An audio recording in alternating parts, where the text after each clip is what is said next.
Hello, hi everyone. मैं Aparna, tarot reader, numerologist, vastu consultant और motivational speaker. ये टैरो रीडिंग के बारे में मेरा फर्स्ट लेक्चर है।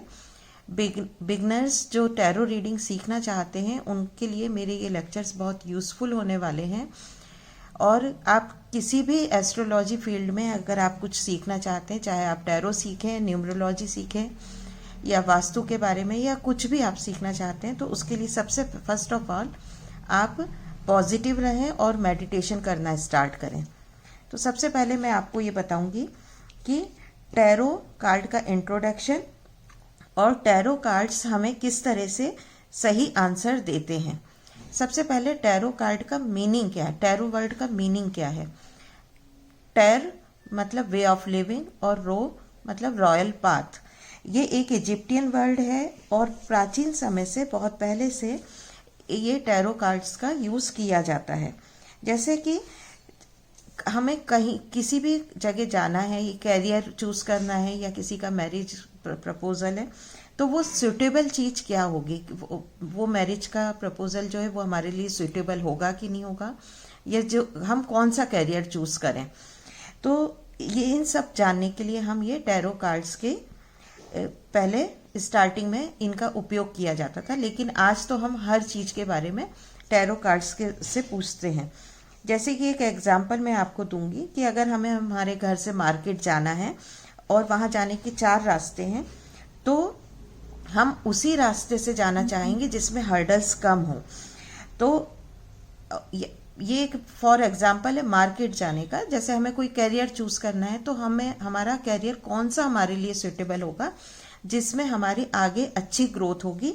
तो हम इस तरह की क्वेश्चंस हम टैरो से पहले से पूछते आते हैं, और आज हम बहुत सारे हर जगह हम टैरो कार्ड्स का और एक्यूरेट हमारे आंसर्स मिलते हैं। ये टैरो जो है वो सबसे पहले WR राइडर और AE वेट जो थे, उनका ये पूरा कॉन्सेप्ट था, उनके थॉट्स थे। लेकिन उनको ये नहीं पता था कि हम अपने ये थॉट्स, अपना ये कॉन्सेप्ट हम लोगों तक कैसे पहुंचाएं, हम लोगों को कैसे बताएं कि ये इसके द्वारा आप अपना फ्यूचर जान सकते हैं। तो इसके लिए उन्होंने पेंटर पामेला कोलमन स्मिथ की हेल्प ली, जिन्होंने इन कार्ड्स को पेंट किया। और इन कार्ड्स को उन्होंने बहुत ही कलरफुल पेंट्स किया। किसी में डल कलर है, किसी में ब्राइट कलर है। इन कार्ड्स पे नंबर्स हैं। कुछ कार्ड्स पे आपको नंबर नहीं दिखेंगे, लेकिन उनका भी नंबर है। और ये कार्ड्स हमको सही आंसर देते हैं। लेकिन अगर आपने एक क्वेश्चन, किसी ने, कोई आपके पास आया क्लाइंट, और उसने आज आपसे वो क्वेश्चन पूछा और दूसरे दिन फिर वो आके वो क्वेश्चन पूछेगा, तो आप उसको ये बोल सकते हैं कि देखिए आप ये एक बार पूछ चुके हैं, आप 2-3 महीने वेट कीजिए। अगर आपको जो प्रॉब्लम है वो सॉल्व नहीं होती है, तब आप 2 महीने बाद फिर आप आके मुझसे पूछिए। ये कार्ड्स हमें किस तरह सही आंसर देते हैं, सही प्रिडिक्शन देते हैं, ये 2 लॉ पे डिपेंड करता है, law of faith and law of attraction. Law of faith क्या है? जैसे आपका जो क्लाइंट है उसको टैरो रीडर और कार्ड्स पर फेथ होना बहुत जरूरी है। अगर आपको किसी चीज पे विश्वास ही नहीं होगा, जैसे हम डॉक्टर के पास दवाई लेने जाते हैं, अगर हमको उस डॉक्टर पे विश्वास ही नहीं है, तो वो कितनी भी अच्छी दवाई हमको दे देगा, वो दवाई से हमारी हीलिंग नहीं होगी, हम रिकवरी नहीं कर पाएंगे। तो सबसे पहले फेथ होना बहुत जरूरी है। तो अगर, और जो टैरो रीडर है उसको अपने कार्ड्स पर फेथ होना बहुत जरूरी है। हम हमारे कार्ड्स को एनर्जेटिक करते हैं, और हम उन कार्ड्स से प्रे करते हैं, भगवान से प्रे करते हैं। आप जिस भी धर्म को बिलीव करते हैं, हम उनसे प्रे करते हैं कि ये कार्ड हमको सही और accurate answer they. Law of attraction क्या है? लॉ ऑफ अट्रैक्शन है कि हमारी जो सोल है वो बार बार जन्म लेती है, और जो हमारा शरीर है वो ही खत्म होता है। तो जो हमारी सोल है वो तो बार बार जन्म लेती है। तो क्या होता है, हमारे सबकॉन्शियस माइंड में जो हमारे पिछले जन्म का जो भी घटनाएं होती हैं, तो वो हमारे सबकॉन्शियस माइंड में रहती हैं। आपने देखा होगा कई बार कुछ घटना होती है, कहीं हम कुछ देखते हैं, कोई इंसिडेंट देखते हैं, कोई जगह देखते हैं, हमको लगता है हम तो यहाँ पहले आए हुए हैं, अरे ये घटना तो मेरे जीवन में पहले घटी हुई है, हमको याद नहीं आता लेकिन कि ये कब हुआ है। तो वो सारी चीजें क्या होती हैं, वो हमारे पास्ट जो लाइफ थी उससे कनेक्टेड रहती हैं, और इसीलिए हमको लगता है कि ये तो हमारे जिंदगी में पहले हो चुका है। कई लोगों से मिलने के बाद हमको लगता है हम तो इनको बहुत अच्छे से जानते हैं, तो हो सकता मतलब उनका फेस बहुत जाना पहचाना लगता है, हमको उनसे मिलके अपनापन लगता है। तो ये सारे हमारे सबकॉन्शियस माइंड में जो इकट्ठा रहता है वो रहती हैं सारी चीजें। टैरो कार्ड्स जो हैं ये हमको कैसे सही आंसर देते हैं, ये सही आंसर हमको देते हैं जैसे एस्ट्रोलॉजी जो एलिमेंट है, जो प्राचीन समय से हम अपनी कुंडली दिखाते हैं, अपने हाथ दिखाते हैं, वो किस चीज पे है, हमारी जन्म कुंडली पे। और अगर किसी की जन्म कुंडली नहीं है, आजकल तो सबकी रहती है, लेकिन जो बड़े बुजुर्ग हैं उनको अपना बर्थ और टाइम वगैरह नहीं पता रहता है, तो उनका क्या रहता है, जिस टाइम वो क्वेश्चन पूछ रहे हैं तो हम प्रश्न कुंडली देखते हैं, क्वेश्चन पूछने का टाइम, समय, और जो इस स्थान से वो क्वेश्चन पूछ रहे हैं वो प्लेस ऑफ टाइम, प्लेस। और हर कार्ड पे मैंने जैसे कि पहले भी कहा नंबर्स रहते हैं, हर नंबर हमको कुछ बताता है। जैसे जैसे हम आगे आगे पढ़ेंगे हमको आगे आगे पता चलता जाएगा।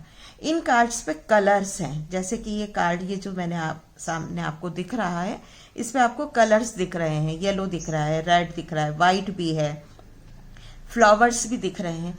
तो ये सारे कलर्स हैं, ये हमको बताते हैं कि इनकी मीनिंग क्या है। इनके कोई डल कलर है तो उसकी अलग मीनिंग है, ब्राइट कलर है तो उसकी अलग मीनिंग है। इसके इन कार्ड्स को, एक एक कार्ड को मैं प्रॉपरली आपको रीड करना बताऊंगी। सारे कार्ड्स को रीड करना बताने के बाद मैं आपको बताऊंगी कि किसी ने जब हमसे क्वेश्चन पूछा तो हमने जब कार्ड पिक किए तो हम किस तरह से उनको आंसर कर सकते हैं, अलग अलग तरह से। तो ये कलर्स हमको बताते हैं। फिर साइन लैंग्वेज जो होती है, तो जैसे कि हमारे 5 एलिमेंट होते हैं, अर्थ, एयर, वाटर, स्काई, फायर, तो ये सारे एलिमेंट्स हमको गाइड करते हैं। तो इस तरह से ये टैरो कार्ड्स जो हैं इनके मीनिंग्स होते, इनमें जितने कलर्स हैं, ये जो कुछ बताते हैं, इनका हमको पता चलता है। टोटल टैरो कार्ड जो हैं वो 78 होते हैं। टोटल 78 कार्ड्स होते हैं, और इनमें ये 2 पार्ट में डिवाइड होते हैं, मेजर अरकाना और माइनर अरकाना। जो मेजर अरकाना है, ये कार्ड्स जो हैं इनमें 0 से लेकर 77 तक नंबर्स रहते हैं। तो 0 से लेकर 21 तक जो है वो मेजर अरकाना होते हैं, और 22 से लेकर 77 तक जो है वो माइनर अरकाना रहते हैं। माइनर अरकाना भी 2 पार्ट में रहते हैं, अलग अलग डिवाइड रहते हैं, पिप कार्ड और कोर्ट कार्ड्स।